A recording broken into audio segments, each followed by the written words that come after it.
And welcome back again. I bet you said that was a very short break. Well, we wanted to keep it that way because our next guest, I certainly want to have an opportunity to introduce him to you. Many of you out there watching, you've seen our next guest several times, and I'm looking forward to hearing what this gentleman has to say.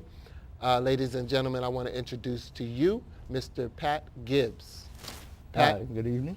welcome to In the Upper Room, my brother. Thank you very much. Glad to be here. I'm Good to so see glad. you. Yeah, thank you for coming too, Pat. Pat and I go back a long ways. Yes, we do. From the time when I was working downtown and you were working downtown, Yeah. we'd run into each other and just start kicking it. Yeah. And Pat, one thing that I liked about you is you're very astute yet humble. You know. Well, it's with the work that I try to do and the contribution that I try to make. Yeah, I think humility is important, Yeah. especially when you're trying to reach people. Yep. Because if they see ego, Right. then they're turned off, Right. and that shuts down communications. Let me throw this out there. I know this is a little devilish, but I've been known to be that. Okay. You mentioned to me one day how people wanted to, I don't know, you were on lunch hour or something, and there was these guys on the corner or something, and they were dressed in the, I'm about to start some trouble. Okay. They had on their their suit and ties, right? And right. I was standing in front of a deli. Which camera are we here? You're this guy. Okay. I was sitting in front of the deli with a couple of my buddies, and these two young men came down the street and they had on suit and tie. Now we were all dressed casually, me and my two buddies, and these two young men looked at us and shook their heads and looked disgusted. So I asked them, what's that about? Hey, you can't standing on the corner, you could be somewhere working. And I had to laugh. Now, one of my buddies got really upset. Yeah. And I said, wait, let me have this. Let me ask you, what do you do where you work at? Right. Oh, we're in customer service. I said, okay, well, are you supervisor? No, we just a customer service. Oh, that's great. I said, now you see the gentleman here, he's the manager of the men's clothing store on the mall. Right. I said, you see the shorter gentleman here, he owns the newsstand on the mall. Right. Okay?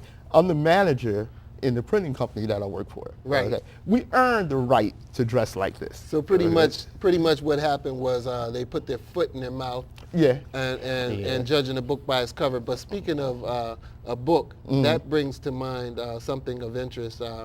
You're a writer. Right. And you wrote a strip. And a column? Yeah, a column. I wrote a column called Richard. Uncle Richard. Yeah.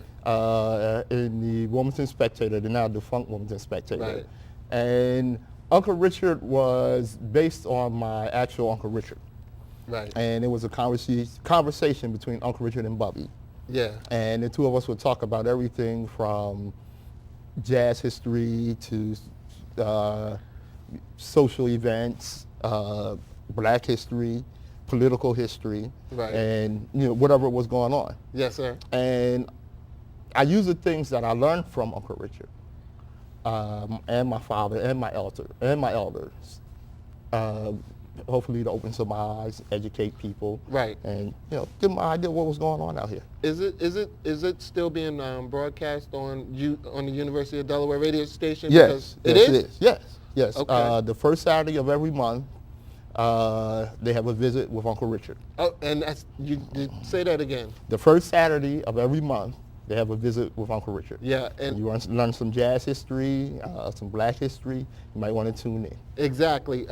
Because I miss the Wilmington Spectator. I used to sometimes write for him as well. And first of all, I want to give a shout out. I don't think he's able to watch us, but to Vaughn Morris, The former publisher. Yeah, and honor the memory of Mr. Ralph Morris, his father, who gave both of us our opportunity, and I believe Right. he may have brought us together. Yeah.